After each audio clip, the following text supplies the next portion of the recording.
when I learned how to practice medicine, we did it on paper, which a lot of people still do. And what you do is you go into the patient's room, you see the patient, get all the information, maybe scribble a little note, go out of the room, and if the chart is there with the nurse, you write your doctor's note, you write your orders, done, right?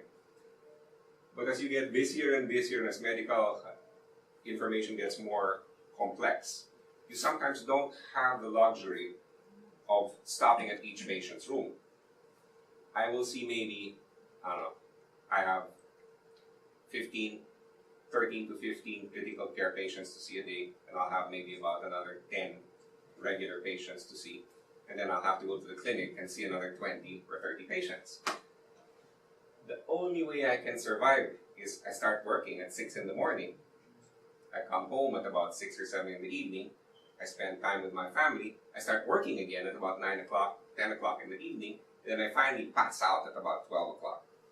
And the reason for that is not because I can't take care of the patient.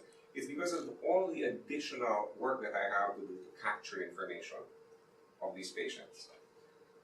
So it was a good thing going from paper to electronic medical records because there are lots of advantages to that. One, paper is destructible. You know, when I was working here, I had a clinic in Taytay, and we had our paper charts, which was an index card with a little scribble on it, on a filing cabinet that was at ground level. So if the clinic flooded, guess what? There went all of your records. Now, I have about 5,000 patients. 5,000 patients who have multiple clinic visits. If I had everything on paper, I would have a room of files. So moving from paper to an electronic medical record gives you the advantage of, one, your data is indestructible. Once upon a time, I had a server in my office, and then I wisened up and I decided, why have a server? I'll put everything in the cloud. You can destroy my server, but I've got multiple backup copies now in the cloud. So your data is indestructible, it's always there, and it's portable. So that was one good thing about electronic medical records. But the problem with a lot of electronic medical records is a lot of electronic medical records were made by technicians, made by engineers, made by computer programmers, not doctors. So I came to my brother and I told my brother, listen, this is how I practice. This is how I learned to practice medicine. I want to be able to go back to my old way of practicing medicine. So let's build a system that allows me to practice medicine the way that I want to practice medicine, saves me all that time, but still allows me to have the advantages that an electronic medical record gave me. One thing is the phone, you know. How many of you will leave the house and forget your phone and not go back for it? Probably no one, right? Your phone has already become an appendage of yours. You can't live without it. So I was thinking, one of the drawbacks of the electronic medical record is when I have a very busy day, I will see our hospital is like an X. I'll go down one row of the X, I'll see all of the patients in that row, and then I will sit down and I will start dictating my note. And the reason you do that is because in the US, the dictation system, once you start dictating a note, you dictate the entire note from beginning to end. You can't just dictate a history, you can't just dictate an exam. The transcriber won't be able to fix that because they'll get it piecemeal and they won't be able to put it together. You'll end up with 5 different notes in the computer. One is a history, one is a physical exam, one's... So what I told my brother is, I want you to be able to let me capture my data granularly. When I go into my patient's room, as I'm seeing my patient, I want you to allow me to capture my history and my physical exam there at the bedside. Not necessarily my entire plan or my diagnosis. I'll do that a little later when I have the chance to look at the labs. So I go into the room and I want to be able to go into the room and I want to be able to capture data granularly. In other words, I want to be able to, instead of going to the dictation room and then starting to try and dictate 10 notes, and by the time I'm on my 8th note, I'm thinking, was this the patient who had a mitral valve prolapse? Or was that the other patient? You know, you can't remember everything. So what you do is, I told him, let's put it on a phone. And not just put it on a phone, but put it on the phone the way that I learned to capture this data. From the time I was in medical school, I was taught to capture data in a particular way. You go through medical school, you go through residency, you go through fellowship, not to learn what to think. You learn how to think. And medicine has evolved to capture data in the particular way that we learn to capture data over thousands of years, you know, that medicine has been practiced. We've all learned to capture data in a particular format. We capture the subjective symptoms of the patient, we examine the patient, we look at the ancillary studies, and then we come to a conclusion or an assessment. So, now, with this app, I'm going to give you a scenario. So now, instead of walking through all 10 patients' rooms and trying to remember that, I now have this app and I say, okay, let's say I'm working here in Asian Hospital. The ones with the dot are already patients that I've taken care of, that I've seen for the day. Oh, patient number 99 I haven't seen yet, he doesn't have the check. So I'm going to go into this patient's room, and immediately I can see what I did yesterday, who this patient was, right? I know that I'm treating, you know how many times before this, I have 20 patients, I'm walking down the hall, and a relative will stop me and say, Doc, how is my patient doing today? What is new? And I'm like, which one is your patient? Mrs. Reyes. She's the one with obstructive lung disease. You know, when you have 20 patients and you have 15 critical care patients and you're extremely busy, memory is something that you don't want to just rely on. You want to have a reference. So this allows me to know what I did to this patient yesterday, and it's portable. I can be anywhere. I'm driving home, and the nurse calls me, Doc, what do we do about this patient? Okay, I have two patients in the ICU. Both have diabetic ketoacidosis. One has heart failure, one does not.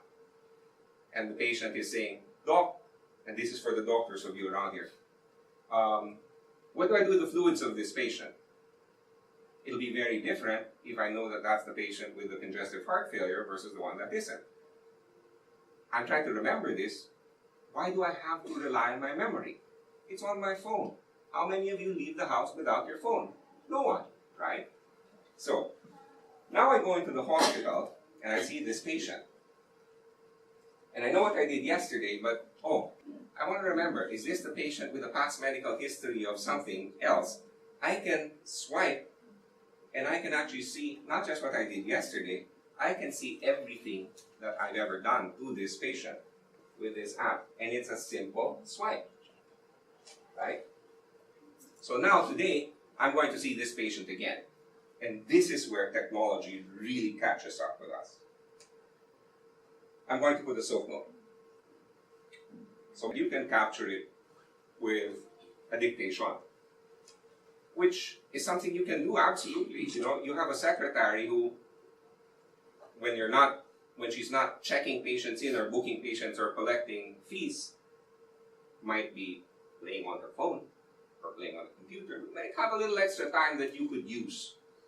Give her a little extra money and use the recording and have her transcribe for you. But if you don't want to do that, and this is not prime time yet, you can do this to a certain extent, and it will probably be 80 to 90% accurate.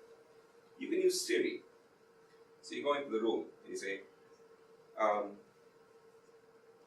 so, what are you here for? I've been coughing for 3 days. Patient is here because of a cough for 3 days. Okay. Now, on the objective, because this is just a progress note, I may not be as diligent as I usually am on a full history. I will only do the, this is a progress note. So I'm asking him actually about what has happened since yesterday. So yesterday when I saw him, he still was coughing of he was still complaining of shortness of breath and wheezing. And he tells me today, Doc, what you're doing isn't working. I still am short of breath and wheezing. Patient still is complaining of shortness of breath and wheezing. I bet you I can't type that fast. Then I can go to the objective part and I can say, chest exam still shows wheezing, inspiratory and expiratory.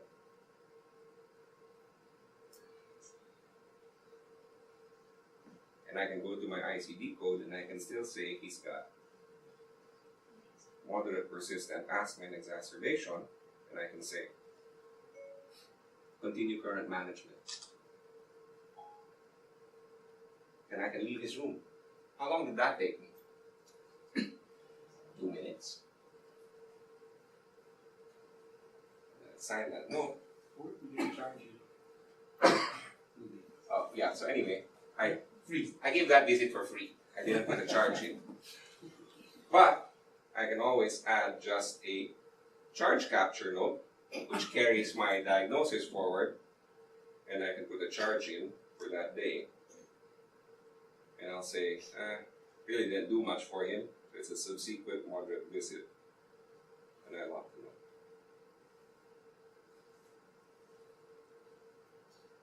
Eventually, Siri or Google or Android's capacity to understand us and convert our voice into text will be a very big problem for BPOs.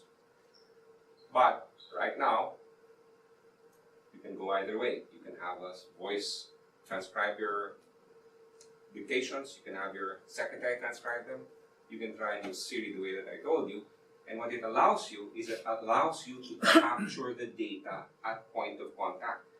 Good data in is good data out. If I am half guessing what I saw about this patient when I'm writing my notes, which are actually me putting my thoughts together, my assessment and plan are going to be faulty. But if I capture the data granularly where it's freshest, then I can guarantee that I've tried my best and I'm trying to use the best data to come up with the best plan for this patient. Now, how many of you work in a hospital with fellows or residents, or who's ever been a fellow or a resident? So you know what that's like, right? You're rounding, there's 10 of you around the patient, and one guy is presenting, and all of you who also have 10 other patients are trying to listen to this guy. At the same time, you're trying to think of your other 10 patients. At the end of the day, guy leaves and you're staying on call. You again don't want to rely on your memory to remember what he told you that morning. The beauty of the sharing on this app, and we just haven't released it, is we will have sharing by institution, by the rules of the institution. So for those of you who have residency programs or fellowship programs, what this allows is continuity of care between the people who are always around the patient. You know, how I wish when I was a resident or a fellow, I knew exactly what the guy that was signing out had done to that patient without having to go through every note or having to go to a different floor to go to the chart to go and find out what happened to that patient. When I get called in the middle of the night, I'm in the emergency room and I'm getting called from the ICU saying, "Doc, this patient in bed number 2 needs this, this, this." Again, you don't want to rely on your memory. With our sharing, what happens is anyone that's taking care of that patient has immediate access to all the notes of everyone else taking care of that patient. And that will apply to subspecialty referrals as well. I'm the internist, I consult the cardiologist, I leave, I'm now halfway down the road, and then I suddenly decide, I wonder what the cardiologist said. I can log in, and I can see what he said, you know. So, the beauty of this system is it allows us, the main reason that I asked my brother to build this was because I wanted a system that allowed me to practice the way that I learned, to capture the information the way that I learned, to be able to capture a chief complaint, to be able to capture a subjective an objective, an assessment, make an assessment and make a plan the way that I learned. I didn't want to keep doing that. I need to click here to say that this patient has this, and I've got to X out, and in this one, all that you do is you tap. And if you don't want to dictate, and if you've got really fast fingers, by all means, go ahead and text away. Or, if you have an iPad with a keyboard, type away, you know. Now, the beauty of the system also is, so I'm an early adopter. I'm a geek. I like the electronics. You know what the problem is? One of the biggest problems that we have in the US is the way that you interact with your electronic record in the hospital is totally different from the way that you interact with your electronic record in the clinic. So now, I've been walking around the hospital with this little baby because I don't want to carry this around in the hospital. So this is in my pocket now, and I go to the clinic. Now in the clinic, I have a bit more time, and I maybe want a bigger screen. So I decide I want an iPad. The beauty is, whatever you're using, whether you're using the iPad or the iPhone or whatever it is you're using, it's the same format. You don't need to learn something new. The way it looks on the iPhone is the way it looks on the iPad, just a different scale. If I go to that same patient, patient number 99,